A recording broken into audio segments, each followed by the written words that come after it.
I'd like to ask everyone to turn off any wireless communication devices to avoid any technical interference with the microphones and taping of the meeting. A call-in line for the community to hear the meeting interpreted live in Spanish has been established. The number to call in is 508-924-5155. Again, that number is 508-924-5155. And now Board Member Alvaro Sarun Ruiz will please make the announcement in Español. Se ha establecido una línea telefónica para que la comunidad pueda llamar y tenga acceso a interpretación en español en vivo. El número a llamar es el 508-924-5155. 508-924-5155. Gracias. Thank you. Finally, this meeting is being streamed live via YouTube and will also be available for later viewing on the Prince George's County Public Schools YouTube channel. Now we will have our board prayer and pledge of allegiance led by Board Member Vice Chair Sonia Williams. Bow our heads. O God, we pray to administer that which is just in all educational policies, being ever mindful of your guidance. Steer us to action with love, wisdom, and understanding. Amen. Amen. I pledge allegiance to the flag of the United States of America and to the republic for which it stands, one nation, under God, indivisible, with liberty and justice for all.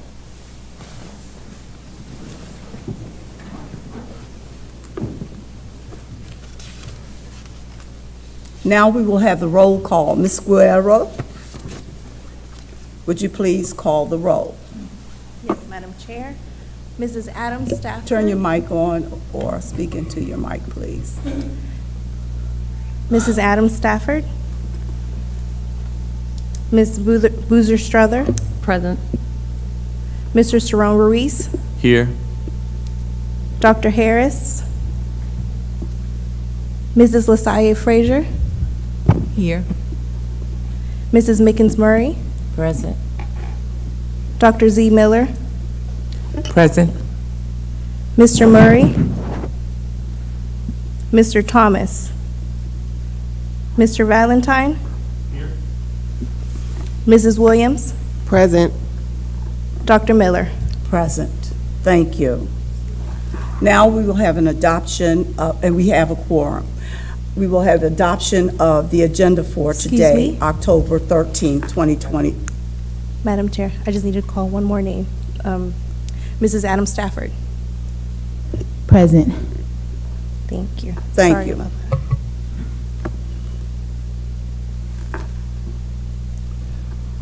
We still have the quorum. Okay, now for the adoption of our agenda for October 13th, our board work session. May I have a motion to adopt the agenda? So moved. It has been moved and second that we adopt the agenda for October 13th, 2022. All in favor, signify by saying aye. Aye. Any opposed? The motion carries. We need to next proceed. I'd like to take a moment of personal privilege before we get into the work session discussion topic. Just like to remind everyone that this is Breast Cancer Awareness Month, and I would employ all of you, male and female, to get checked because men do get breast cancer as well. However, just take the time to take care of you, because if you don't take care of you, no one else will. And also, this is Domestic Violence Awareness Month. And we're not just looking at men being violent towards women and women being violent towards men. We have to look at our youth. There's a lot of violent activity going on among them, and some hold it in, don't want to say anything. But if you see something, say something, and possibly do something. You could be saving a life. Thank you for this moment of personal privilege. And now I will move to our work session discussion and yield the floor to Dr. Golson, who will discuss the boundary proposal. Good evening, thank you. We are actually working to get the presentation up on the screen. Okay, so you want me to ad-lib a little bit more? No, we don't. Yeah, but now we've got to get it up. I don't see anyone over there to pull it up.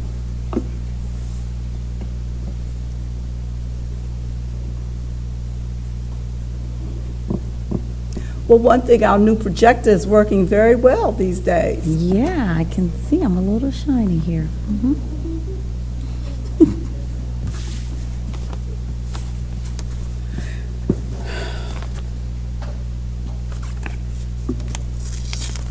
Thank you, Chuck. All right, now we'll start again. Thank you for that temporary pause.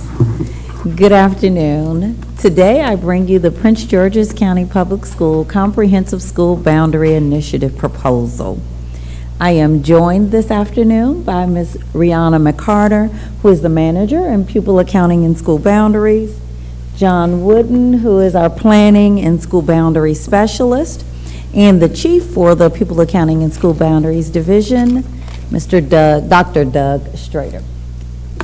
In 2018, we realized that we needed to make some dire changes as it related to our school boundaries, mainly because we had lots of schools that were overutilized and many schools that were being underutilized.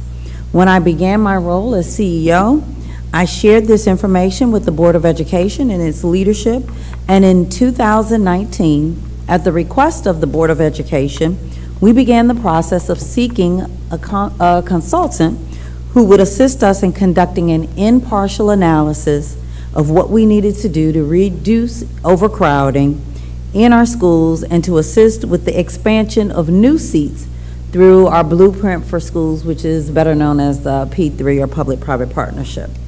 The last time that we conducted a district-wide boundary analysis was over 14 years ago in 2008.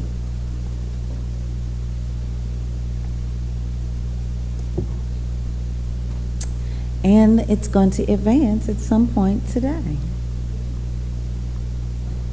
And maybe not. We might have to advance manually, as technology would have it.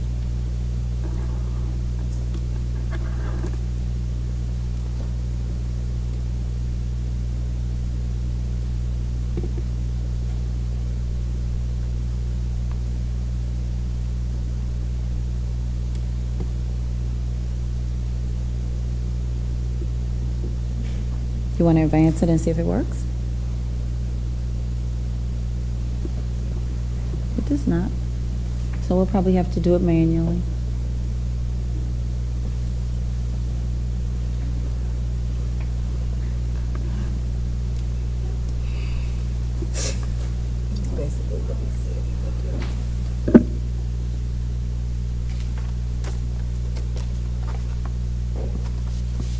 Thank you for your patience.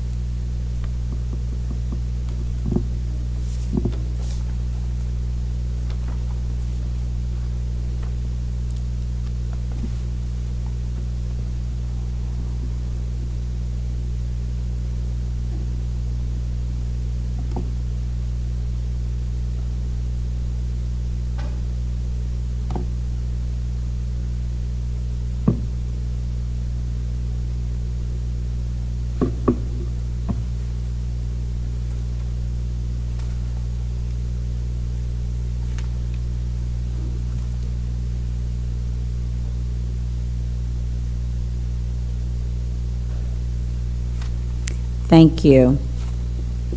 In today's presentation, I'll recap Phase 1 and 2 of the boundary process.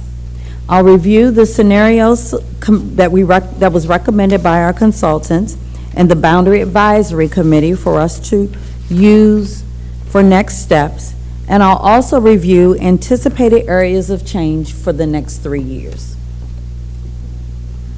We'll first start with the Boundary Initiative process. The Comprehensive School Boundary Initiative began in August of 2020 and was organized around 3 main objectives. They include a comprehensive analysis of boundaries, feeder patterns, and program locations. Our consultants would then develop 3 draft boundary scenarios with community input. And with the second round of community input, WXY, which is the name of our consultant, refined the draft scenarios. Tonight's proposal represents the recommendation of the school system's Boundary Advisory Committee and our consultants. After we receive community input, I'll post a final proposal for the Board of Education to consider on October 27th and November 10th. So let's review the project timeline. Community engagement around the initiative began in January of 2021. And during this initial engagement process, we introduced the planning process. We shared data related to our district's challenges. Mainly at that time was over and underutilized school buildings, and we collected feedback on the community's priorities. Following this, the consultant team developed 3 boundary scenarios based on district and community priorities. That's the second box. Each scenario included a proposed set of boundaries for elementary, middle, and high schools. A comprehensive report that included the 3 draft boundary scenarios was released in the spring of 2021, and that report is still posted on our website. In fall 2021, a second round, which is known as Phase 2 of community engagement, was conducted, and which focused on gathering input on the 3 different scenarios that WXY created. And over the last year, the consultants have been working to refine and develop a final scenario, again, with district and community priorities as guiding principles. The formal boundary approval process will begin once I propose a final set of recommendations later this month. And if approved, the updated boundaries will be implemented over 3 years based on expected construction completion timelines as well. The first round of changes will go into effect next school year, which is the 2023-2024 school year. The second round will be for the school year of 2024-2025, and then one small change in school year 2025-2026. So we'll go into more detail about Phase 1. The initial round of engagement sought to inform the public about the Boundary Initiative and how they could get involved. It provided a context and introduced key concepts such as over and underutilization, and to understand community priorities as they related to school boundaries. During the first round of community engagement sessions, we held 5 community-wide meetings. 3 meetings were held in English and 2 meetings were held in Spanish. Over 1,100 community members participated in meetings. We logged over 700 comments, and the website was viewed by over 7,000 people. We did not record the number of people that participated in the community meetings based on their school board district, but we were able to capture the number of people that accessed the Boundary Scenario Explorer, which I will share later in the presentation. During the first round of engagement, 3 main themes emerged. These were aging school facilities, the impacts of overutilization of our buildings that are extremely overcrowded, and access to special programs. In addition to the main themes, several sub-themes emerged through community engagement. These included transportation and the impacts of the distance to school, the potential effects of COVID-19, and it's important to note that that was for discussion because it was also during the pandemic that many of these sessions were held.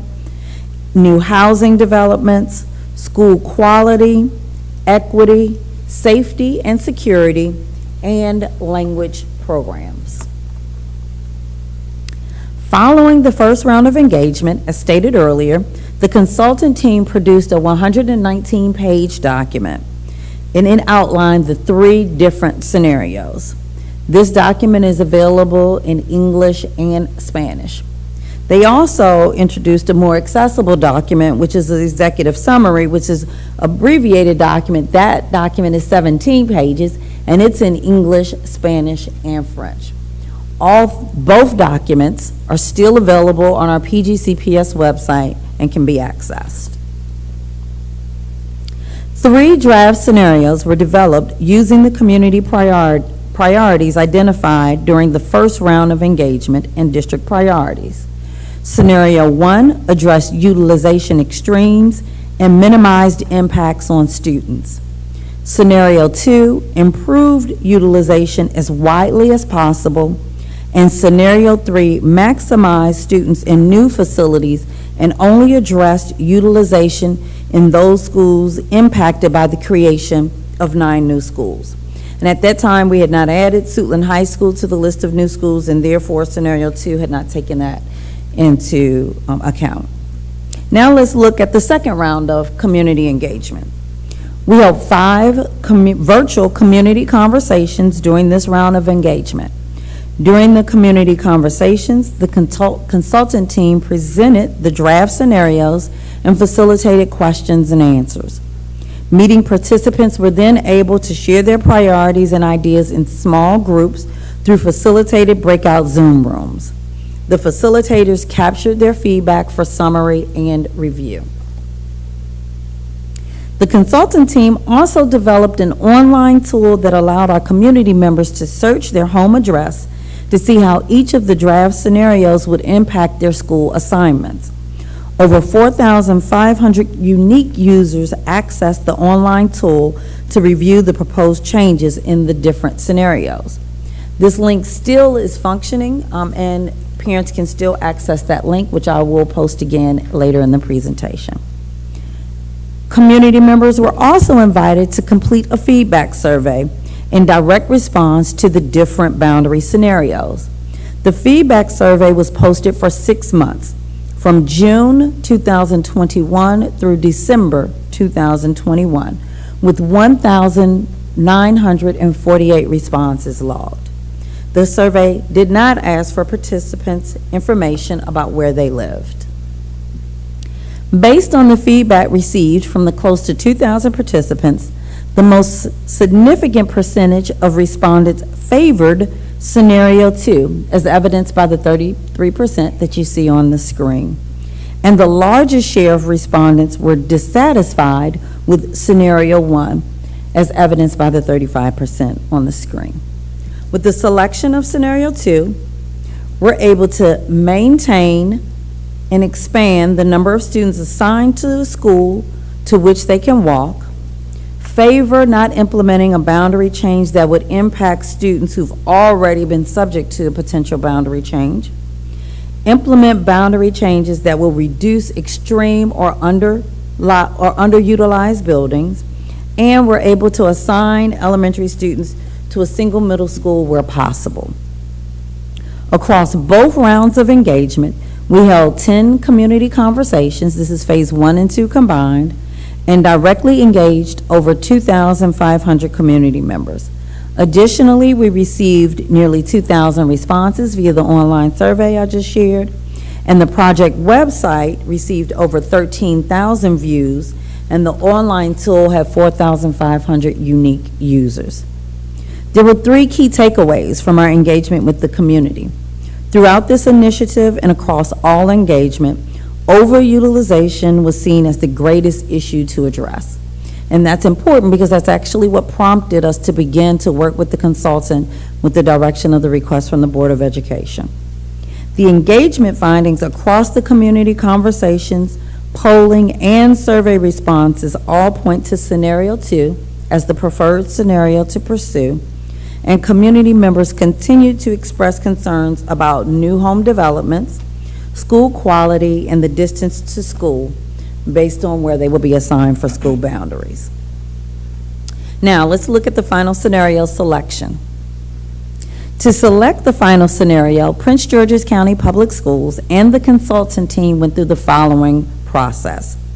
In a multi-layered approach, the consultant team conducted an analysis of the second round of engagement, including community meetings, survey results, emails, and the online tool usage. Based on the engagement findings, district priorities, and input from the Boundary Advisory Committee, Scenario 2, improve utilization as widely as possible, emerged as the final scenario. WXY then conducted 5 meetings with the project team and our routers from the transportation department to make sure all changes were doable. WXY also implemented the agreed upon refinements and then recalculated their key metrics. Per our administrative procedure 8391, our consultant then again met with the Boundary Advisory Committee to review the final scenario 2 recommendations and to review the refinements and collect any additional feedback.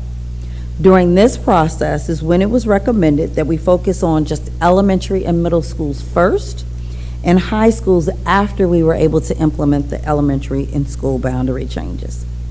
The final recommended proposal is what you see before you today. In updating the final scenario, the consultant team took 6 main criteria into account. These included maintaining walking zones as much as possible, not substantially increasing distance to and from school, assignment and community stability. And when that's listed, its reference means what we're trying to do is make sure we're not implementing boundary changes that would impact students multiple times. So for example, reassigning a kindergarten student to a first grade, and then changing them later on in their elementary experience. So we've avoided doing that. We looked at school consolidations, balancing utilization, and feeder patterns, which is reducing the number of schools feeding into from our elementaries to middle, and the number of schools feeding into those middle school sites. Here are the final metrics for scenario 2. Please note again that high school boundary changes will be revisited in phase 2 as new school and programmatic changes come online. So the statistics you see here are for elementary and middle. There are some key points that I do want to point out. 42% of the schools in the target utilization range, and if you notice on the screen, our target utilization range is between 80 to 95%. We are able to meet that target range now in 60 of our schools, where before we were only meeting it in 40. That's a 42% of our schools are now in that target utilization range, and that's up by 27%. We have a total of 68,123 elementary and middle school students. Of these students, 9,143 of them will be impacted by the boundary changes. That's also about 7% of our total school population. The distance to school will increase by 0.1 miles. So just for folks who aren't those math majors, 0.1 miles is equivalent to 528 feet, which is like a block and a half. And the number of portable classrooms, which we sometimes affectionately call temps, would reduce from 397 buildings to 296 buildings. And lastly, in scenario 2, the 6 schools that are posted here for consolidation include 3 schools that are completely moving to a new school facility. Here's also a summary of some of those metrics that I just went through. It reduces the split articulation between our elementary and middle schools. It increases the amount of elementary school walkers. There's a small change to the average distance to school. And as stated before, high schools will be a part of phase 2. Listed here on the first slide of impacted schools, are the list of proposed elementary and middle school changes for the 2023-2024 school year. For next school year, 92 schools will be impacted, 73 elementary schools and 19 middle schools. 27 of the elementary schools will be moving their 6th grade to middle school, and 21 of the schools will affect more than 100 students per school. That's what the red designation means. Please note also on the slide, you see it'll say November 2023, and then it says Isaac Gordine Middle School and Potomac Landing Middle School. Both of those schools will move to the new Colin Powell Academy in November of 2023 when that building is slated to complete. That would be a total of 425 students moving from Potomac Landing and 500 students moving from Isaac Gordine. So then those schools, 2 schools would be empty and those students would be in the new school location. Also note on the slide are consolidations, and it has 2 schools listed under it: Concord Elementary School and Pointer Ridge Elementary School. Concord Elementary School's current enrollment is 227. The state rated capacity, which is how many students that building could hold, is 451. So it's currently at 50% capacity at this time. That school was built in 1968 and has had no substantial renovations since it was built. Pointer Ridge, its current enrollment is 288. The capacity of that building is 596 students. We're currently at 48% capacity, and that school building was built in 1971 with no substantial renovation either. This next slide is the list of proposed elementary and middle school changes for the 2024-2025 school year and 1 change for the 2025-2026 school year. For the second year of this phase, 30 schools will be impacted, 19 elementary schools and 11 middle schools. 13 of the elementary schools will be moving their 6th graders to middle school, and 12 of the schools will impact more than 100 students. That's what the red designation is for. At this point, the second year is when we'll move the remaining students into the new Colin Powell Academy. 165 students will move from Rose Valley to Colin Powell. 100 students will move from Oxon Hill Middle School to Colin Powell. 179 students will move from Accokeek Academy to Colin Powell, and 48 students will move from Gwen Park Middle to Colin Powell, bringing that building closer to its full utilization as we anticipated. Also note on this slide is a consolidation for Rose Valley Elementary School. It currently, for the next school year, will continue as is now, but the subsequent year, after moving the 165 students from Rose Valley out of that building, it would only be left with 151 students, bringing that building capacity to 35%. Rose Valley was also built in 1968 with no renovations or additions.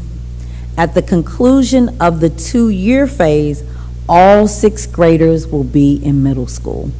It would have taken us almost 10 years to fully move that plan to where we have been trying to move it. And then lastly, Phase 1C is Adelphi Elementary School, which will be moving into a new facility, but that will be in 2025-26. So that's why it's listed as a consolidation, because all those students would move to their new facility. This link that's displayed here will take every resident, as well as yourself, to the final proposed scenario 2. The online tool will allow parents to type in their address and to see how the updated scenario will impact their school assignment. In some cases, they may type in their address and see no impact. In others, they may type it in and find an impact. So what happens next? Well, let's talk about what happened before we got to today. On Friday, September 29th, we distributed a news release informing the community that we were nearing the end of the school boundary process that started 2 years ago, as well as shared the information in the presentation that was posted in advance to allow people enough time, 2 weeks, to review the proposal that we're displaying here today. In addition, beginning the week of October 3rd, we held parent meetings for 3 communities that were recommended for consolidation: Rose Valley, Concord, and Pointer Ridge.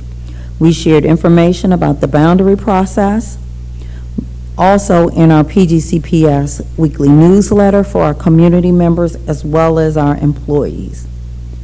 On this Tuesday, we also mailed letters home to every home that will be impacted by the boundary change. So they should have that letter in their possession today. And today I presented to you the recommended proposals for changes.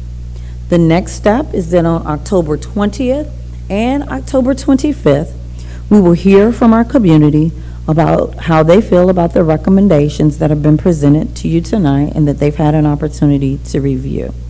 Those 2 sessions are virtual.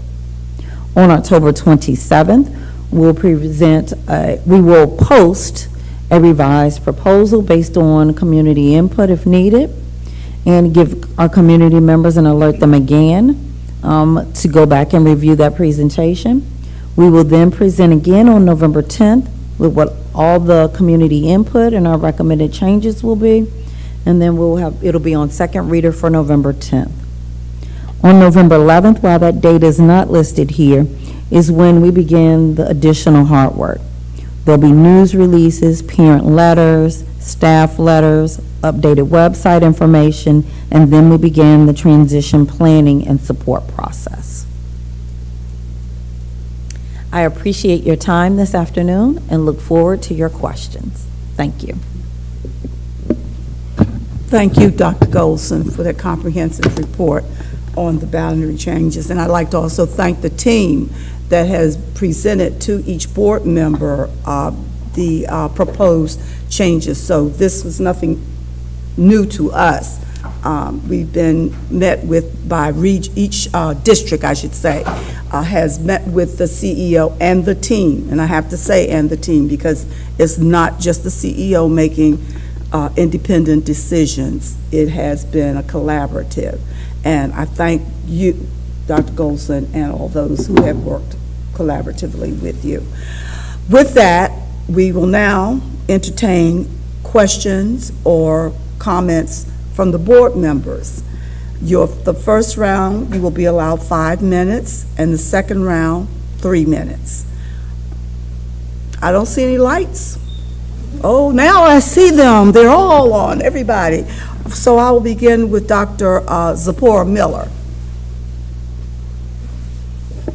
Thank you, Madam Chair.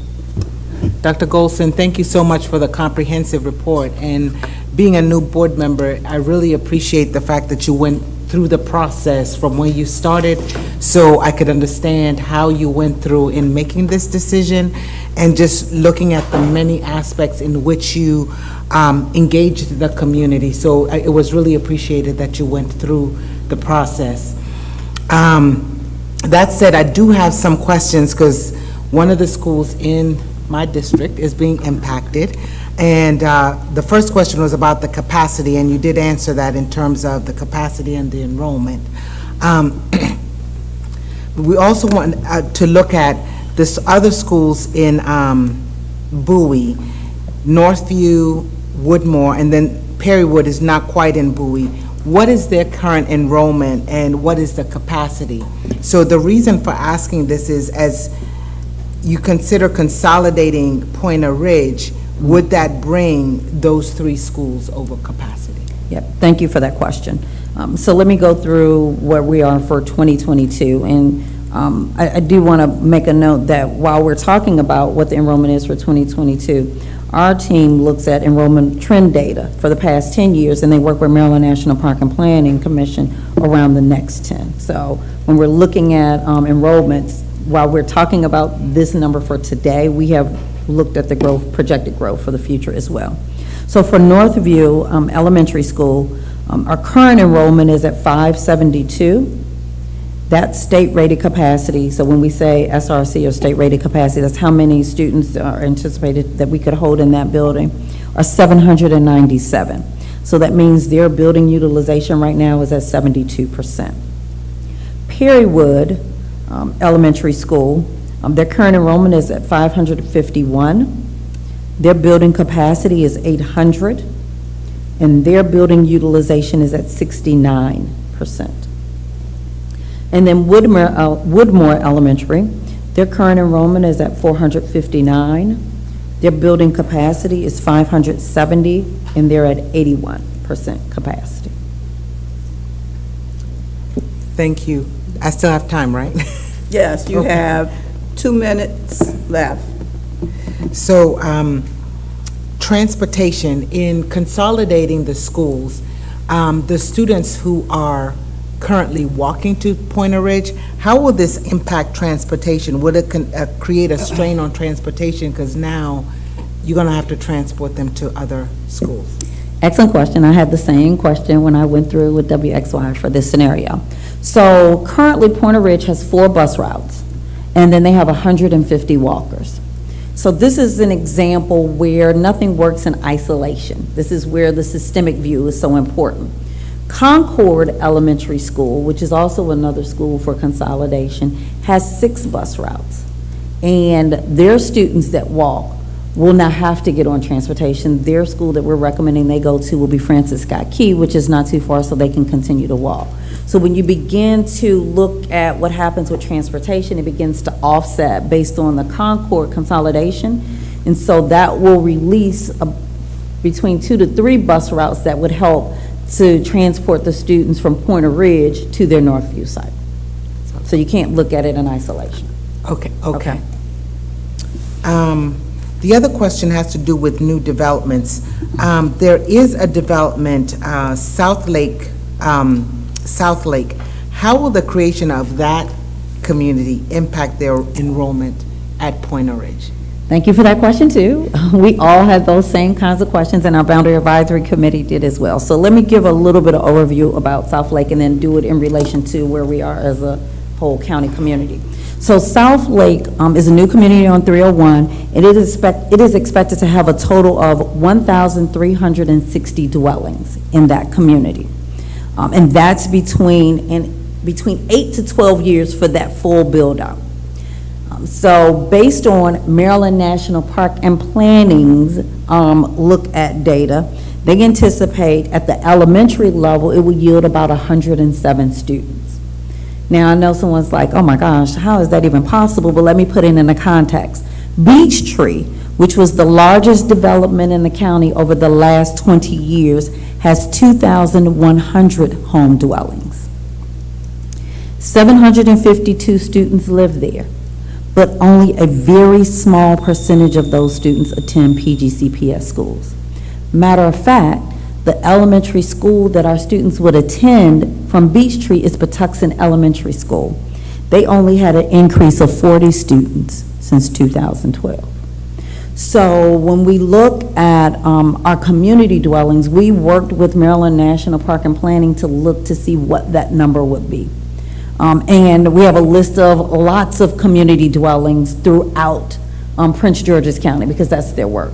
We found that probably the largest increase will be at the Preserve, which is in the southern part of the county, which is why the creation of Colin Powell Academy was so important, because we anticipated what that increase would look like, and is also why we're moving such a large number of students from Accokeek, because the Preserve is literally right across the street from Accokeek Academy.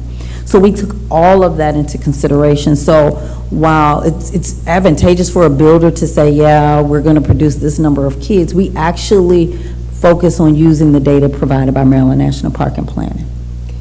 Thank you. Thank you. Next, Board Member Adam Stafford. Thank you so much. So one question that I've received from community members is whether or not PGCPS is planning on moving specialty program boundaries once these other boundary changes go into effect. Thank you for that question. So we're focused only on comprehensive school boundaries right now. This does not impact specialty school boundaries. The only specialty school boundary that we are looking at and considering is our language immersion that's currently at Kettering Middle School. And that's because we're looking at a dual language immersion program instead of a continuation of IB, because that's what the parents have requested. In order to do that, instead of considering Central, we would have to look at moving those students to Largo so that they could walk literally across the parking lot to go to the dual language courses that are offered at Prince George's Community College. Because this plan is extremely comprehensive, as you saw over the 3-year process, we will not tackle specialty changes next school year. Okay, thank you. Thanks for that. In the larger engagement survey, did you all keep track of the districts of the participants that filled out that survey? So as stated in the presentation, in the district survey, we did not ask them where they resided. But for as we shared in the individual sessions, which I'll be glad to share here, we did look at the unique user tool, which is where they could go in and type in their address and be able to determine what school. And that was the document where we had 4,500 people who looked at that document. When I find my sheets, because I have 50,000 pieces of paper, I can go through for you how many were actually impacted for each district. Here it is. For District 1, 536 unique users. District 2, 1,202. District 3, 767. District 4, 563. District 5, 1,635. District 6, 678. District 7, 431. District 8, 543, and District 9, 738. We also posted that information in the question responses. So I guess one just consideration that I'll ask is when the high school survey does come out, if you can provide us with the selections based on districts, because I think that level of breakdown would be beneficial for us as board members to know, what option did most people in our district choose? No problem. What we'll do is we'll try to add in a question about a school that they currently attend, because what we found is that most parents don't really know what district they're in. So we'll make sure we pose a question on where they currently are, which will help us to narrow that down. Thank you for the recommendation. Thank you. And then I'll save my other questions for the second round. Thank you. Well, you have 1 minute and 42 seconds.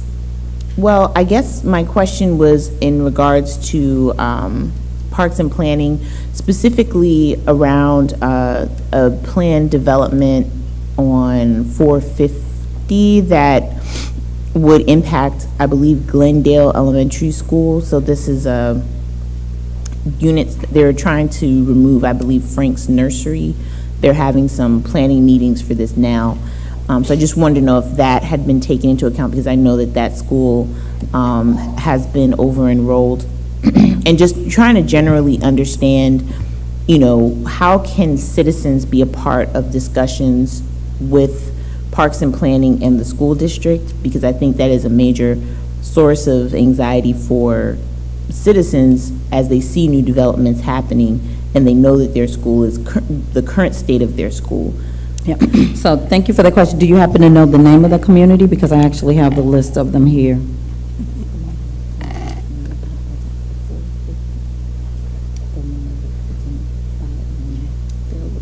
When you get a chance, if you could get the general area. It's by where Fairwood is. Yeah, because we have actually listed by names of the community, so it would be difficult for me to pull it up. But if you could get that, I would appreciate it, and then I could give you what Maryland National Park and Planning has provided us. And then in terms of community input, before any development goes up, you'll see a proposed site sign in the community that allows community members to attend hearings and to find out what's forecasted for that area, how many homes and dwellings, how long it'll be before they're up, and what they anticipate that impact will be in terms of student enrollment. those proposed sites have to be posted for a certain amount of time. So I ask community members to please look out for those signs. They happen years in advance before those developments go up and move forward. Thank you, Dr. Yep. Golson. Now, And I'll still follow up if you find it before we conclude. Thank you. Board Member Mickens Murray.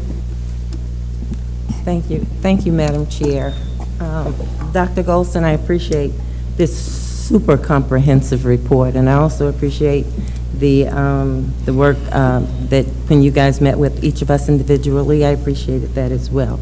And thank you for addressing all of my questions at that time. The question I have tonight, and remind me what schools I believe you said on October 3rd, you held parent meetings. With what schools?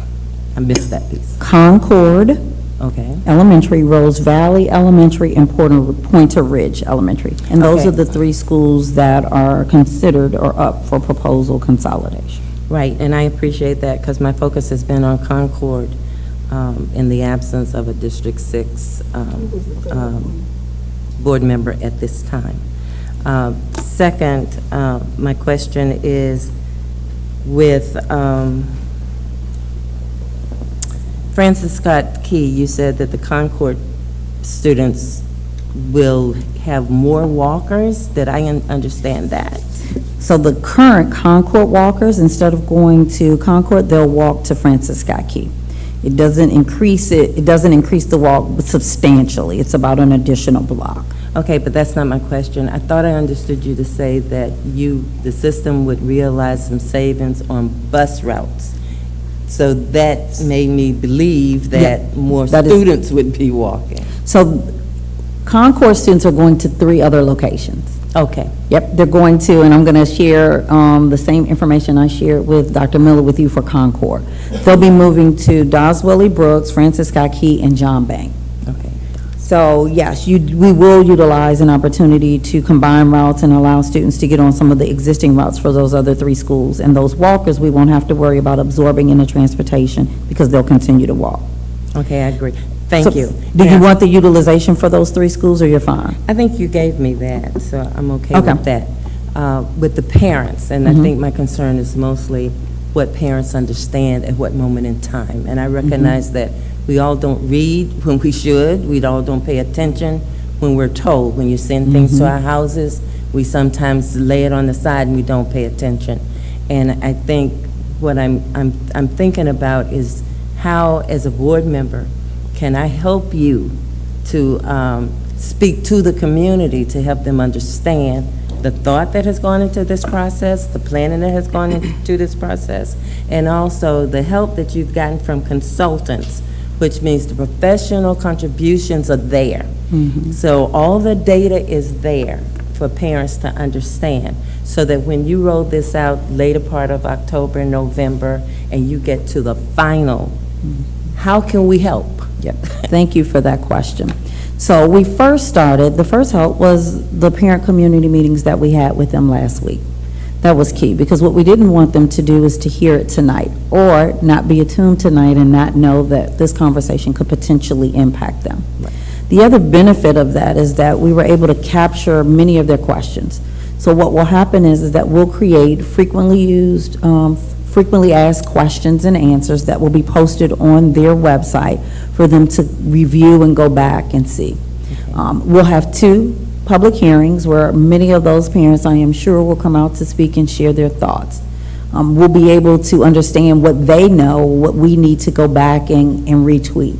Before we come to a final vote the week of November 10th, the day of November 10th, the first week of November, we'll circle back to those 3 schools to make sure that they understand the data, share development information. That's key, because I think it's when you see a development go up, you believe that it's going to yield a whole lot of students. I mean, it's common. You would think that.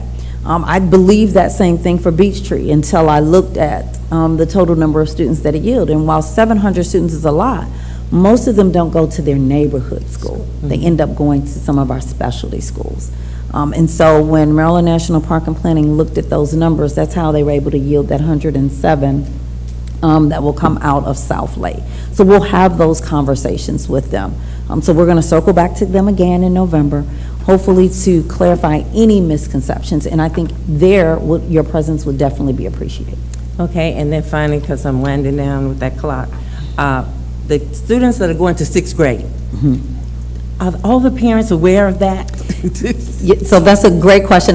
This is a good example. When we met with the Concord parents, they thought, oh, that's all they thought this boundary change was, and they were prepared for 6 moving to middle school. Then we said, no, it's a little bit more than 6 moving to middle school.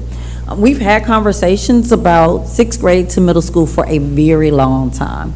And many of our parents understand that moving 6 to middle, shortens, it makes a transition time a little bit longer, which many of our students need. What we found is when we only had 7, 8, they got into school, they got accustomed to it, and next thing they knew, they were leaving and going to high school.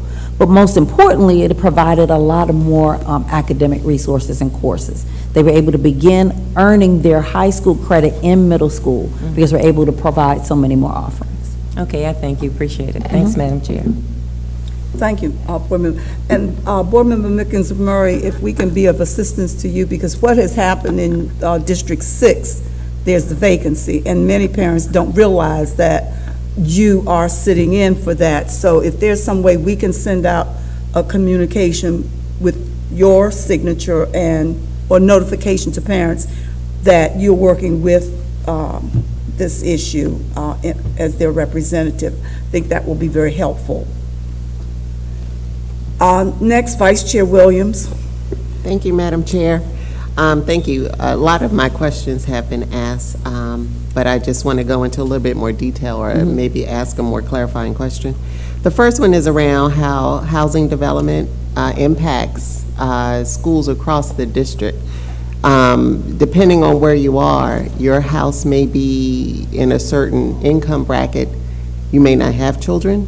Correct. And then you may be in an apartment or a rental, and the impact on students are different. And I think that you mentioned that you're working with Park and Planning, and it looks at that particular area and that type of development before they determine that it's going to yield X number of students. Is that correct? That is accurate. They actually break it down into 3 categories: multifamily dwelling, townhome dwelling, single-family dwelling. So they look at that along with the cost of what will be asked for the purchase of those homes. And then they look at criteria based on other developments in the area as well. Okay, yes. And so that's what we found when we were looking at Accokeek Academy and that overcrowdingness, and with the number of housing developments that are proposed on the books that haven't even broke ground. So I appreciate you bringing that up in your scenario when you talked about the preserves. My next question is just a little bit more clarity around community assignment community stability. Can you define that? Yeah, so that's making sure that we don't move students 2 or 3 times in their elementary career. So we looked at, WXY looked at what would happen now and what we could anticipate happening in the future. So a good example would be Adelphi. We wouldn't want to move the students right now from Adelphi to another school, knowing that in 2025, 26, they're all going to go into another new school building. So that's a good example. Or the Potomac Landing or Rose Valley, Potomac Landing, Isaac Gordine, and Rose Valley. While that's an extremely complicated transition, we didn't want to move the students from Rose Valley to another school temporarily for a year and then turn around and move them again to Colin Powell. I appreciate that information because it just informs us that there was a lot of thought in this. This was not just a simple, consolidation taking into account what's happening today. You're looking at what's going to be happening over the next few years, so I appreciate that.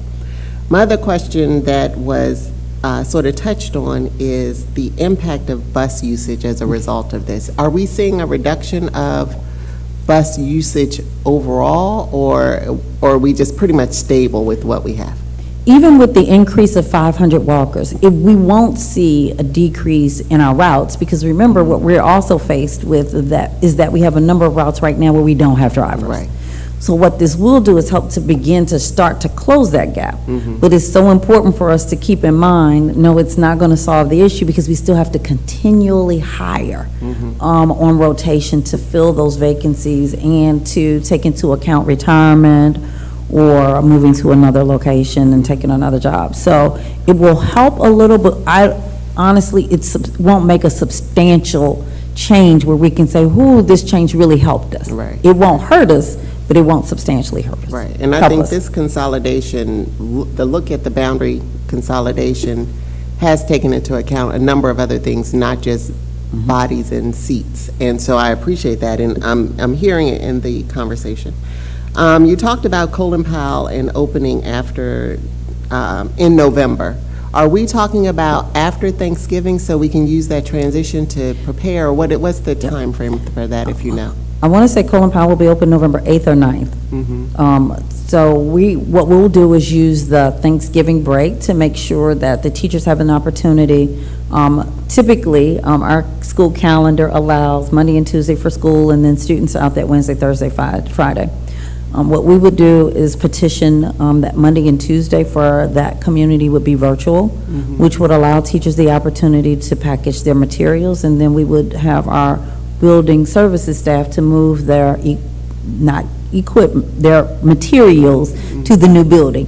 No furniture gets moved. It's a new building, so there'll be new furniture in the building.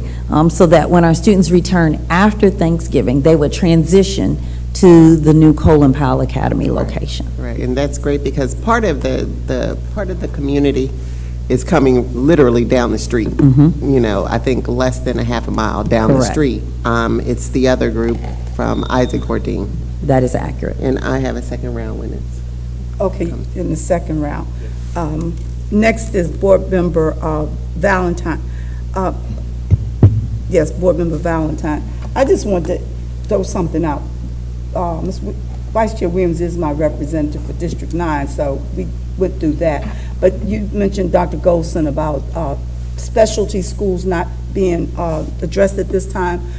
My question is, even though we're not talking about specialty schools, but you have comprehensive schools that have special programs in them, and if there's going to be any impact. And what brought it to mind was when you mentioned,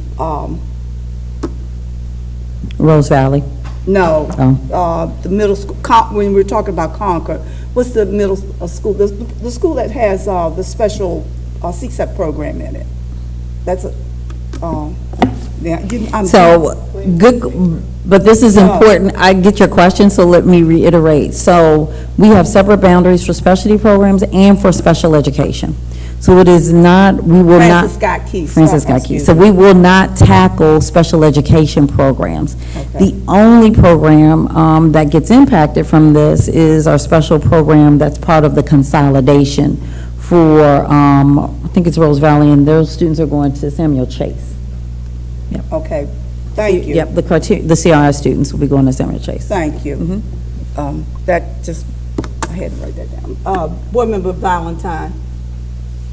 Thank you. I guess one of my questions was discussed, and so I imagine with the reallocation of students, you also impact the reallocation of teachers as the enrollment shifts.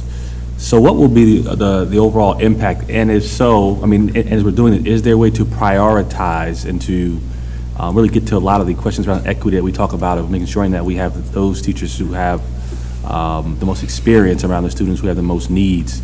And so is this boundary shift also an opportunity for us to look at how we're allocating our best teachers? Excellent question. So it will impact staffing. It will impact, as I shared, even next year, the 92 schools, and the year after that, the 30 schools that are impacted, because as you know, we base our staffing based on enrollment. So if a school loses 100 students, then they also will lose those teachers. But do we lose the teachers from the district? Definitely not. Teachers follow students. So as one school loses 100 students, another school gains those students. And so those teachers will be needed at another school site. A great example would be Colin Powell, and to our new schools. So, but let me also add that other layer to it. So for those schools that are consolidated, that we're considering for consolidation, Concord Elementary has 19.7 teachers, Corner Ridge has 15.4. And Rose Valley has 20. So those teachers then go to fill vacancies throughout our school district. So while we are still continuing to hire, this will help to begin to plug some of those gaps as well. I would just like us not to take for granted that a teacher who's at a school that he or she really likes and is in many ways impacted by this, that they would stay in our district. As you know, it's a very competitive region, and people get to know a certain school, a parent group, a school leader, and that communication with our educators as soon as possible, particularly if it could impact them. At least they would know that, this was not sprung on me, this happened last minute. And so I know that we have to, fidelity with the process and our plan, but I think communication should be a priority.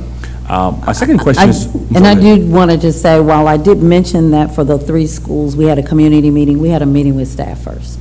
Okay. So they were aware before those community members found out.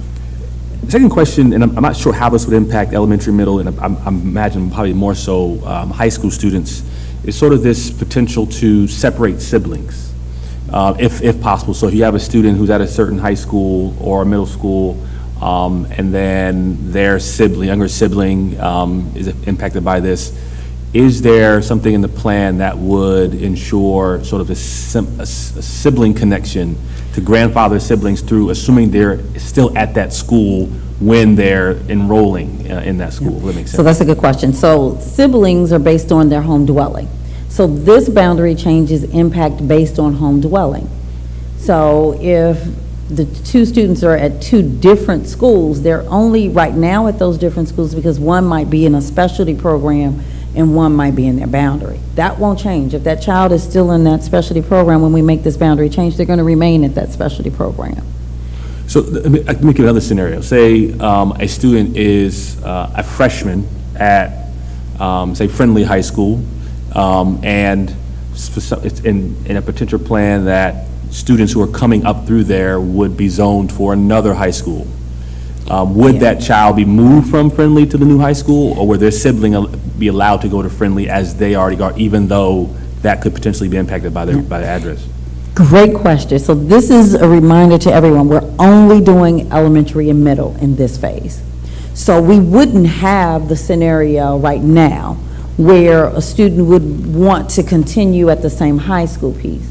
But that is, we definitely need to go back to look to see, based on scenario 2, there were changes of where a child would traditionally go. Let's say Isaac Gordine, they would traditionally go to Friendly High School, and maybe in scenario 2, though I don't have this memorized, maybe in scenario 2, it has them going to Oxon Hill instead. So we would have to go back and look at that as we begin to look at high school boundaries. But for this phase, we're only doing elementary and middle. Okay. Good question.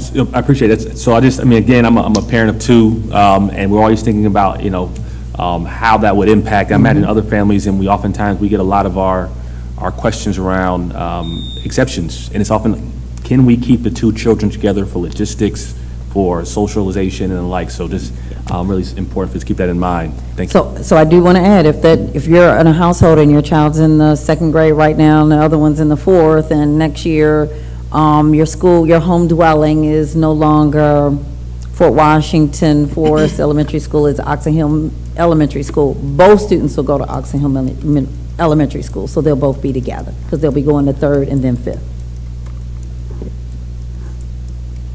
Is that it? Okay, thank you. Board Member Alvaro. Thank you, Madam Chair, and thank you, Dr. Golson and team, for the comprehensive plan. Majority of my questions were already covered. The only one that didn't get covered was, I know this plan is anticipating to increase the amount of walkers we have. And so my question is if the district anticipates to be able to increase the amount of crossing guards as well. Thank you for that question. So while we would have loved to have increased even more walkers, what we find as a hindrance is that many of our communities don't have ample sidewalks.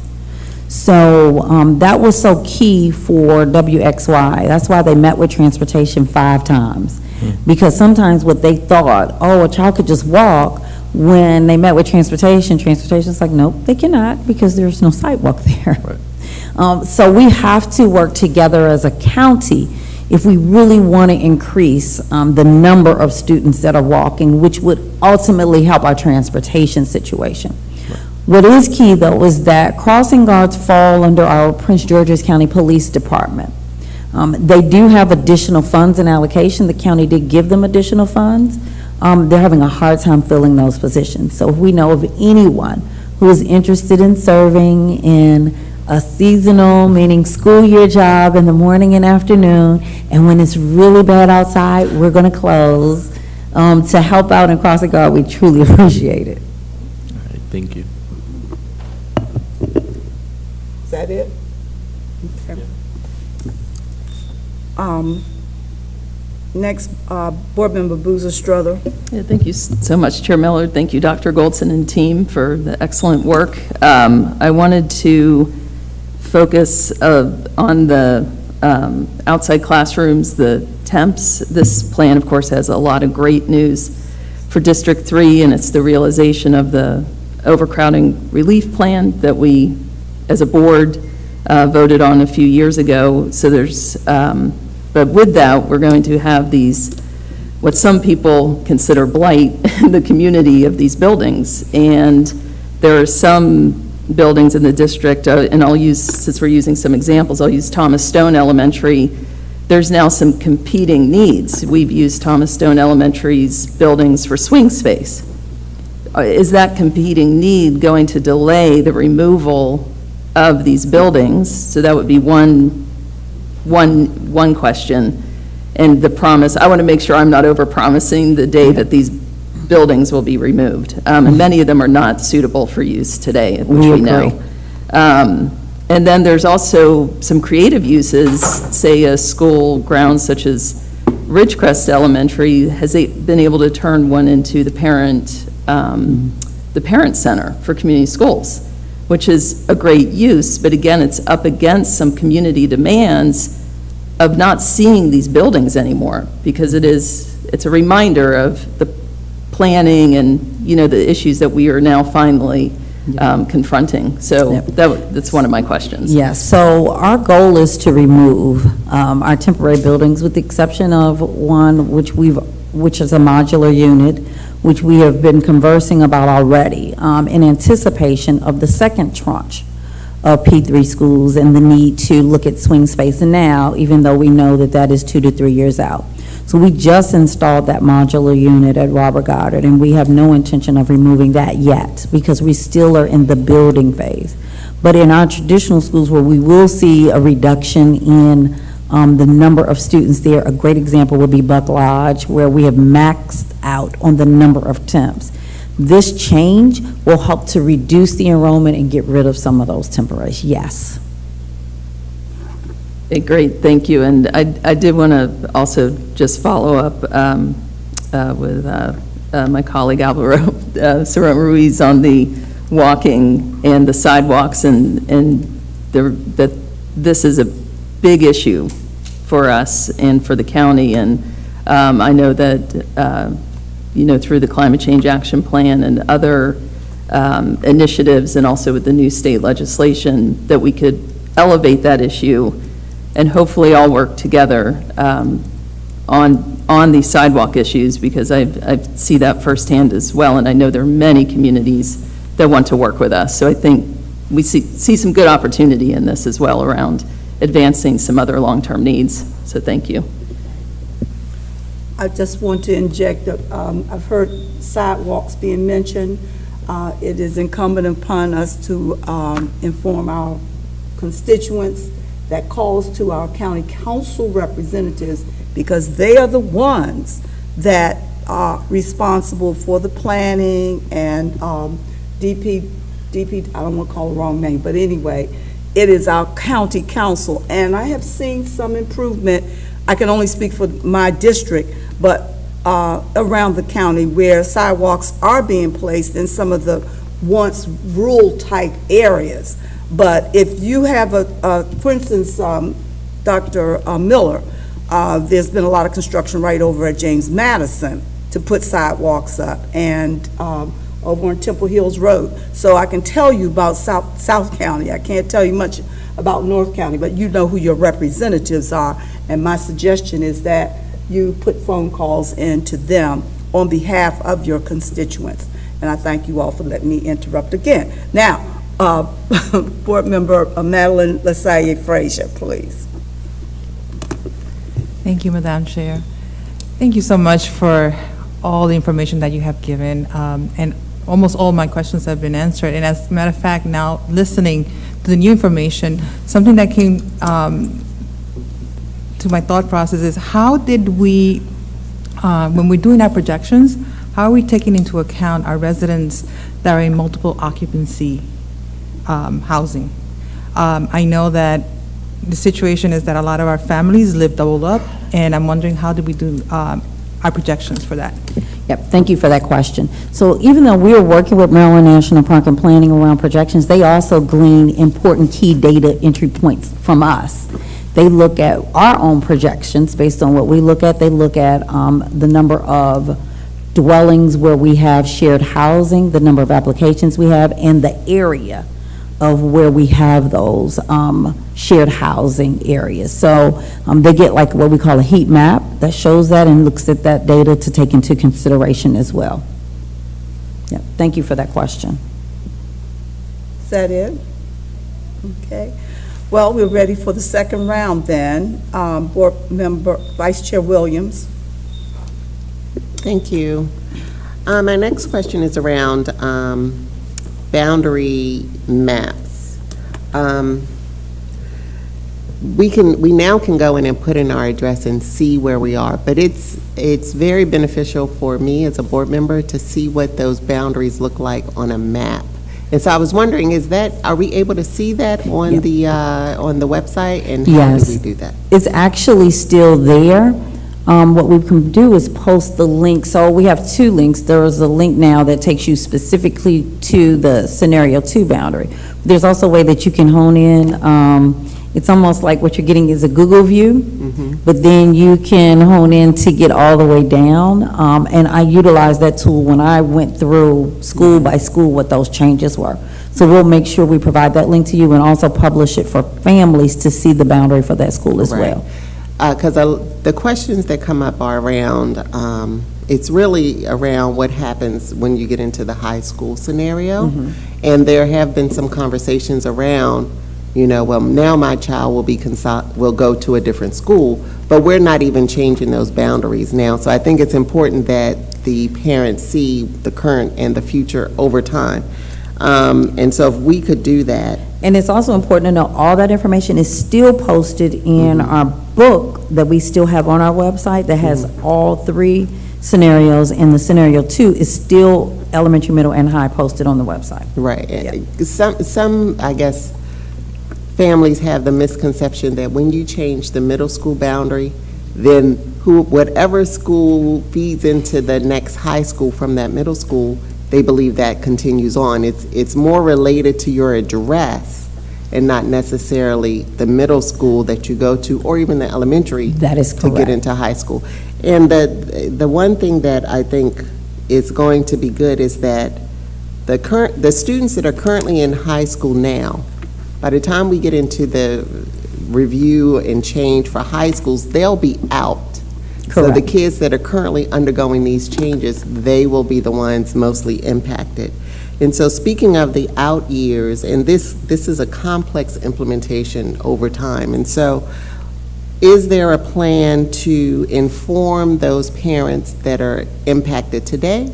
And then, if for some reason you're not impacted today, you think, oh, I'm out of the fray, that you will contact them next year to say, get ready because it's your turn to move. Right. I think that would be a good thing to do. So that's important. The letters that went out were for everyone who's impacted over the next 3 years. So what will happen, as I stated, November 11th, after the board vote, is then we begin an even more comprehensive review. So then we say, hey, you're on the first tier. So your next school year, and we'll talk about what that transition looks like and how they can visit those schools that they'll be going to. And then we'll send another reminder next school year at the beginning saying, hey, you're going to be next. Yes. And then the last one will be Adelphi Elementary. They'll be able to see that they're coming next because they'll be watching a new building go up. And one quick question, because I know my time is up. Capacity, meaning the state-rated capacity versus classroom size. There's always that discussion. You know, I will say John does a fabulous job of explaining state-rated capacity. He did a great job. I want to say it was either Rose Valley or Concord's meeting. He does it in a way that I haven't heard anybody else explain it. So if the chair doesn't mind if he could explain, I know your time is over, but at some point if he could explain it. Of course. Thank you. I'll give it a shot. I think we understand naturally utilization is just what the building was, the number of school-age children the building was designed to hold. Class sizes, however, has to do with the cohort of school children that you have. So say, for instance, you have a large fifth grade class, right? But you only have a couple of classrooms designated for fifth graders. So that is the biggest factor in dictating what your actual class size is actually going to be. So it's kind of dealing with the aggregate, and then getting down to the actual classroom size based on the cohort you have. And I agree with you 95%. Okay. And that other 5% has also to do with the school-based budget. And so that is where we sort of get into this conversation around that. And so I agree with you when you say the number of classes assigned to a cohort, but then a part of that also is the amount of money the school is given to hire teachers. That is accurate. Sometimes they'll take a classroom teacher and make them non-classroom based, which increases that class size. But at the end of the day, it doesn't change the state-rated capacity for that building. Thank you. We're in the second round. Board Member Shayla Adams Stafford. Thank you. So I wanted to see if you could elaborate a little bit more about safe passages. So as a clarifying question, so all of the changes, I know you mentioned that there was a slight increase in the walking distance. Are they within the 1 mile? Can you clarify that? Yep. Thanks for that question. So one, it doesn't impact everyone. So the metrics that I provided, remember, is an average based on all of the elementary and middle school students impacted. So it could be that in your area might not impact any of them. But in the event, on average, that increases a 0.1 mile, which is equivalent to 500-something feet, which is about a block and a half. That is still within our policy around walking distance. Anytime it exceeds that, then we're required to then put them on transportation. So then, colleagues, I think that it would behoove us to really think about how we can talk to the county council about possibly passing a law that any area that's within a 1 mile radius or 1.5 mile radius of a school that is within the walking boundary, that we should have sidewalks. Like that should be like a county zoning issue. So I'm just imploring my colleagues to possibly work with us on that. I know that you talked about working with Parks and Planning, but are you all also working with the State Highway Association and Traffic Patterns, what is this? It's an organization with the police department, Traffic Zero, to think about how, I'm thinking specifically where I live in Glenarden, there are some new developments going up along 202 that are going to impact a lot of homes there and the traffic patterns there. So I wanted to know, are you also working with other agencies as well? Yep, thank you for that question. We do. We also get alerts from the State Highway Association that goes automatically to our building services staff or future developments. Also, in the creation of those developments, sometimes they have new entrances that are added to it to help to offset the impact on the road. So a good example would be Beech Tree. When they first opened, they did not have the Leland Road entrance that was accessible. After lots of studying from the State Highway Association and us providing some recommendations around needing to have a different entrance and exit point, they now have 3. So they started with 1 and they now have 3. I want to just get this last question out here. So I know you talked about educator personnel changing with students, but what about school personnel like custodial staff? So if a school does increase by 100 students, what would be the threshold for them receiving more custodial staff? Yep. So actually, our school custodial staff allotment is not based on actual number of students. It's based on the type of school it is, and it's based on square footage. So it wouldn't change based on the number of kids. So a good example would be, I'll just use Akakika Academy. That allotment for custodial staff won't change even though they're losing 179 students, because the square footage of that building doesn't change, and they still have to cover making sure that building is cleaned and taken care of. I guess my concern is that the wear and tear on a school that does absorb more children would require more custodial staff, so it's just something to consider. I'll definitely write it down as a consideration for sure. Thank you. Is that it? Next. Yes, that's it for you. Oh. I thought that was a question. Board Member Valentine, second round, 3 minutes. Thank you. So park and planning has come up a lot in this conversation, and their projections on student enrollment based on trends. And the more you talk, the message I'm getting is people who are buying newer homes and new developments are, one, not attending our schools at a very high rate, and if they do, they're attending specialty programs. And so the question is, and I just want you to add a third one to that too. Some of them don't have kids. some yes. And fourth, some have aged out. Absolutely. Okay, there we go. For those who have kids, yeah, absolutely. So my point is, if we're moving forward with that assumption, we're also assuming that either there won't be enough spots at our specialty programs. Some of the reasons why they're not attending schools, but they would attend our schools if they had seats at program A, B, or C that members from their community are attending. So the question I ask for you is, how will this data impact whether we expand our programs at certain schools, greater seats, more opportunities for schools that they're choosing, whether it be science and technology, P-Tech, charter schools, whatever those schools they're choosing outside of their boundary, are we going to see an emphasis on enrollment in those schools, which potentially could impact whether the enrollment at certain schools would go beyond what the park and planning's projection would be? That makes sense. So thanks for that question. We didn't wait until the consultants from WXY came to do this comprehensive boundary analysis. We were already looking at our data. And that's why the Board of Education had approved for us to expand the number of seats that we were offering at our science and tech at Oxon Hill and Charles Herbert Flowers in a budget 3 years ago, because it wasn't equivalent to the number of students that we had at Eleanor Roosevelt.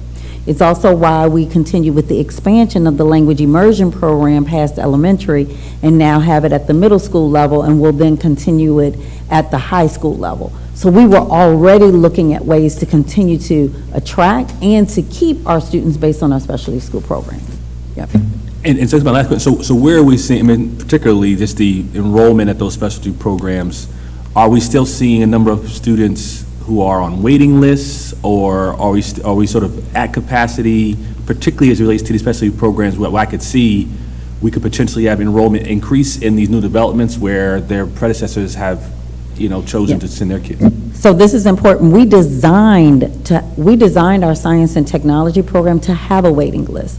Because if you recall, when I served in the role of chief of academics, we removed the assessment that was typically used. Students would go on a Saturday to take an assessment, and we began using PSAT that we gave to all of our students. So that made everyone take the assessment, become eligible to go to a science and technology school if they so choose. And then based on those results, then you can sit on a waiting list as those positions become available. So we designed it that way so that we could have students, so that we would not have empty seats. So I don't want us to think that a waiting list means that the demand is even greater. We created our science and tech program where we removed the barrier so that we create an equitable process. in terms of language immersion. We still have, Montessori is a great example in language immersion where students have to start at an early grade in order to be a part of those programs. So there typically are a waiting list for those programs. You do find that people are able to move up on the waiting list because at the Montessori, when you sign up, you don't realize sometimes that that 3-year-old program is a half a day. And many parents don't have the means to get their child in the middle of a school day. So we're able to move students up. What we can do is begin to do a comprehensive analysis as we move forward around what that enrollment looks like for all specialty programs. Because what we've added on to it now are career and technical education programs, where we've changed the entry point for those that used to be at 11th grade, we now moved it to 9th. Finished. Thank you. Board Member Harris, this will be your first round. Hey. So you will be allowed 5 minutes. Okay, I'll talk slow then. Good evening, everyone. Quick question for you, Dr. Golson. You mentioned, I think it was Board Member Adam Stafford, a new community in Beechtree, or just new developments in general. When it comes to developers actually giving you the estimates for how many students are going to be in these communities, do we validate those numbers, or where do we only get numbers from the developers? Great question. So let me clarify. We don't get the numbers from the developers. Okay. Because developers are going to always give you different numbers. We get them from the Maryland National Park and Planning Commission, who has no dog in this fight, who's looked at data over 10, 15, 20 years, and looks at community trends, housing costs, et cetera. Okay. That's important because we've had developers who've given inaccurate information, and we've had them also tell communities what school their child's going to go to, and that's never the school. Yeah, so I think we share the same concern. It's in terms of not knowing the accuracy of those numbers once you see it, and wanting to make sure that they are actually validated. The next question I have, excuse me if I ask it incorrectly, and we can follow up later.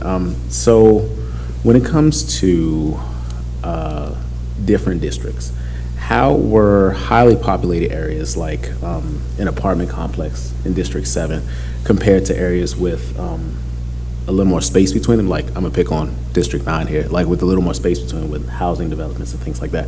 How were those kind of two different setups factored into the new boundaries that were selected? Yeah. So when we looked at boundary changes, we looked at the subdivisions, the communities, the number of students that were there. We looked at streets. We know we could drill down to tell you how many students live in a certain apartment complex. So what we didn't do is say, oh, we're going to take half of the kids that live in Building A and send them to one school and send half of the kids in Building B. We couldn't send all the kids in Building A and B together to a location, then we didn't move those students to that location. Okay. And we have, when you even drill down in our boundaries, we have some changes where it's as small as 8 students. So when we have those are kinds of areas where we did a cleanup, where you might have, and this unfortunately has happened before, where you might have one part of the street that goes to one school, and then you drive 2 blocks and it's the same street name, but then 2 blocks they go to a different. So we tried to clean up those as well. So all of those considerations were taken into account. Okay, thank you. And last question I have, did you give a date for when we plan on doing this for high school? No, I did not give a date for high school. So let's talk about high school. So in this case, as you can see, it's extremely comprehensive. And while initially when we went with the WXY as a consultant to come back with the recommendations and looked at all 3 scenarios, the Boundary Advisory Committee and I both thought, oh my gosh, this is a monumental task. I mean, it would be extremely difficult to pull off elementary, middle, and high with fidelity the way that we would want to do it, and with as much thought and concern as we would like to. So our goal is to come back to the Board of Education year after next to begin the process for high school. Because at that point, we'll have a closer in time for the opening of Suitland High School, which will also impact boundaries, and we will only have one school that'll be moving in that 3rd year, and that'll be Adelphi. At that same time, we'll be bringing on the second tranche of new schools, and we'll have an anticipated completion date for those as well. Okay, appreciate your time. Is that it? Thank you. Back to the second round, Board Member Mickens-Murray. 3 minutes. Thank you. Thank you, Madam Chair. I just have a comment. Dr. Golson, I appreciate you, and I appreciate you because you care about our children. The way you have spoken tonight, the in-depth knowledge that you have as the leader of this organization, I believe is profound. I doubt if very many superintendents could do what you just did tonight. So I thank you. Anything I can do to help you, I will, but just keep it up because you're setting an amazing example for your leadership team. Thank you. I'd like to expound on that a little bit. We attended the Maryland Association of Boards of Education this past weekend, and it seems that you are a role model for several of the new superintendents in the region. That's because we want them to stay. Well, I just want the public to know that they spoke very highly of you and they revered your work. So I just want the public to also know that we don't just go to conferences we go to conferences to be productive. And we did learn a lot. And your name did come up you were missed by, I told you, a couple of executive level personnel as well. However, you were taking care of business in Prince George's County. Thank you. Okay, I think that's it for the second round, and no more lights. Well, this is history. It is now 6:40. No questions. Well, Dr. Golson and team, I like to, Dr. Golson, this is not to take away from you, but No, there's a it takes a team. good leader to have good people to surround themselves with good people. Thank you. And knowledgeable people, because without that team, you would not be the leader you are. And I'd like to thank all of you publicly for your assistance, your knowledge, and experience and expertise that you have brought to the table. It's been very helpful to all of us as board members. As a spokesperson for the board, I feel comfortable saying that. And we just look forward to continually serving as a support system to the administration. I do want to say thank you, and I appreciate the compliment, but I have a boundary meeting every week, and Rihanna and John are in those meetings, and we have gone through literally every street. So I'm knowledgeable about it because I've asked some of the same questions. We've made tweaks and changes where it didn't make sense. And I appreciate them for always being able to get a response back. Sometimes I would wake up in the morning saying, but what about this street? They're like, nope, we already considered that, and this is what's going to happen. And so it makes me feel comfortable presenting information that I know we have gone through thoroughly, and it didn't just happen. As you could see, it's been going on for a while, so that's why we're so intimately knowledgeable about it. Thank you. Thank you. No lights? Well, with that, colleagues, I need a motion first. I move that we adjourn in second. It has been moved in second that we adjourn this meeting for, work session meeting for October 13th, 2022. Any discussion? All in favor? Any opposed? Good night and be safe.